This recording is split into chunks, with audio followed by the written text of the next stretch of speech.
Got an extra 8 minutes on that one. Mr. Secretary, I want to return to a point that Mr. Cuellar for real made in his opening statement, which comes down to this basic point. We've thrown a heck of a lot of money at Homeland Security in the last few years.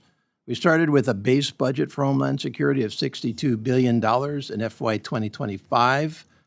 Of course, for FY 2026, we had the exclusion of ICE and CBP at $48 billion, back to $65 billion in FY 27 as passed out by this committee over the objections of all Democrats. But most directly, $191 billion in reconciliation in 25 and another 70 in 26.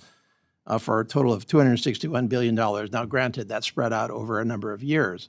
But the committee's concern, and I think this goes to all members of the committee, is really a failure to itemize where that reconciliation money is actually going. It's been very, very slow in all departments for us to get information on the reconciliation money. And so I'm just wanting to understand what information the department has provided to the committees of jurisdiction, both funding and authorization, on your actual utilization of the reconciliation monies. And, I asked that in the two tranches. First of all, the 191 billion. Do we have the information from you we need now to know where you're spending that money? And then the 70 billion as well, which is more recent, granted, but we still need that information to make budget decisions. Congressman, thank you for the question. And I just got to say, honestly, you guys have a beautiful state. I hate what you guys have been through since I've been in office. You guys have had 2 trillion gallons of water dumped on your beautiful state. Earthquakes and volcanoes. And Governor Green and I have worked very closely together. I seriously think I talk to him more than I do my own governor of the state of Oklahoma. There's not a week that goes by we're not visiting. We've done pretty good about getting you funding there. It's interesting because through reconciliation, we're required by statute on what we report and what we don't report. Because we had to go through reconciliation to get funded, and it shouldn't have been that way. I would have loved to have done it through regular order because we had some substantive changes that was in the first bill that we brought up, but because we started playing politics with it, and I'm sure that wasn't you, but there was politics that's played with it because there's no excuse for not funding ICE and CBP. There's reconciliation issues that on the statute side of it, but we are trying to be as transparent with all the dollars that we spend. There's nothing that we don't want to share. We have nothing to hide. I tell all of our employees, we do stuff here. I don't do anything under the table. I understand that we were way behind on reporting from the previous secretary. We're trying to catch up on all the letters that was sent. We're trying to catch up on all the requests that was sent and some of the stuff that we're behind. We're not there yet, but I can tell you, I'll let the deputy talk about this. His office and the undersecretary's office, once it gets filled, works on this nonstop. So the short answer is we, especially for the 191 billion, we have all the detail that's required. I did see letters coming through from this committee asking for this information. Of the 191, there's approximately 124 billion that we've actually apportioned, worked with OMB going through, and we've committed or obligated about 66 billion at this point. And has that information been made available to us? It will be made available. There's the reporting process that and like the secretary said, with the delay, we've had a lot of challenges with the back office with all the delays with the shutdowns, but we'll be getting everything updated. And then within the department, we absolutely track this very carefully. Okay, and what about the 70 billion? Is that not due to us yet? The 70 billion obviously passed fairly recently. All the department or the two areas, ICE and CBP, are putting together their spend plans, working with OMB to get the apportionments. And once the apportionments are in place, we'll start working through the obligations that'll follow the same path that we're going through right now with the 190 billion. Okay. One of the concerns with the 70 billion as we went through that debate was that 5 billion of that 70 billion was allocated to the Secretary's office unspecified.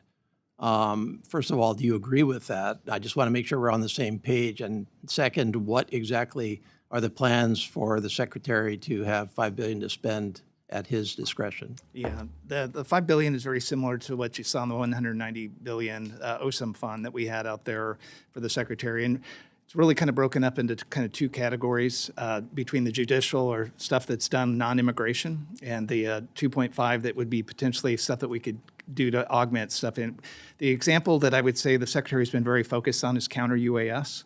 So this type of money outside of a program of record allows the Secretary the flexibility to whether, where we're only spending $40 to $60 million a year, he can go all in, set up a task force and put in, up to probably $500 to $600 million at his discretion. And we're also doing $3.5 billion is going to ice cutters. We had one ice cutter. President Trump's initiative is get us up to actually get to 50, but we're doing 11. We're buying some of that through Section 90007, which is the Secretary's fund, replenishing some of it with the $5 billion out of this Reconciliation 2.0. This is also the way we're able to keep CBP and ICE operating during the 115-day shutdown. And then the counter UAS, we're vulnerable, extremely vulnerable, and it was it was made more apparent during our preparation for FIFA.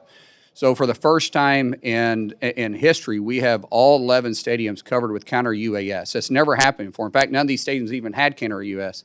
So this funding, because there's no line item for counter UAS in our budget, we were able to use this funding, which is a lot because we got to work with local partners and we also got to reimburse certain agencies too. So this gives us the ability to flex when we need to because of the new threats that are facing the homeland every single day that isn't always line item. Okay, thank you. I think we all want the information on how you're spending that money very transparently. I appreciate your comment on transparency. And by the way, I don't want to let your comment on FEMA's help to Hawaii go undiscussed. We have, in fact, had major challenges, and FEMA has been very, very good. And in prior hearings with your predecessor, I commented in particular that what appeared to be a vendetta against FEMA was completely uncalled for, given what FEMA has actually done for Hawaii on the ground with 3 straight disasters in the last couple of years. So appreciate your partnership on that. Governor Green has been very helpful in this because the way he reports to us when some governors don't, his accountability, what he says, what he gets reports in on a timely manner, the way he communicates is the key to getting this done. I'm texting him as we speak to say that you're saying nice things about him. So No, don't say it. Don't publish it. I hope that isn't on. Well, this is published. My time is about to expire, and I'm not going to incur Mr. Cuellar's wrath. And so I'm going to list some questions for rhetorical purposes. Why does the Coast Guard need $2 billion more in the supplemental, which was submitted yesterday, number one? Will you reverse course on the cuts to CISA, which I think are penny wise and pound foolish? How much do you actually, I'm going to stop right there because I'm over time. I don't want to get in trouble. Can I answer those real quick? I can do it real quick. So, No, Mr. Secretary, I can make it easy for you. I am going to yield Mr. King, who some know as Mr. Case, 2 minutes of my questioning time for you to answer those 2 questions. well, it won't take me 2 minutes. So the $2 billion supplement fund that we sent back, we've had a tremendous amount of more expense because of the threats that are facing us with the actions in Iran. Plus the narco boats that we're having in, those weren't there. The president has put a tremendous amount of emphasis on putting new cutters on the water and utilizing the Coast Guard in a way that hasn't been used before. That comes with manning power too. And so the $2 billion to stand up to meet the force needs of us moving forward, and also on some reimbursement costs that we incurred during the shutdown. So while we were shut down, DOW was paying our fuel bill. Because we still had missions. Our international waters, it wasn't, they weren't patrolling themselves. And since we didn't have the funding, we had to do it. And so that's reimbursing also to the DOW and for our mission sets. And you have And counter UAS, sorry. Counter UAS, yes. CISA. Or CISA, I mean. CISA, absolutely. Listen, CISA has very unique authorities, and we have adversaries that are attacking not just our government, but attacking our businesses every single day. And the one that has that authority to do it is CISA. It probably got a bad rap because it wasn't utilizing its authority. It was politicized for a little bit. We're hiring the best people. We're bringing in a director for CISA. We want to stand it up and be not just average. We want to be the go person for cybersecurity in the nation. That's our focus. That means we're going to hire back up. We are about half staffed what we need to be. Do we need to hire everybody back? No. Do we need to hire about 600 people back? Yes, but I don't want to put bodies in position. I want to put the talented individuals that know what they're doing and have partnerships with our state and local officials. Thank you. Thank you very much for your forbearance, Mr. Chair.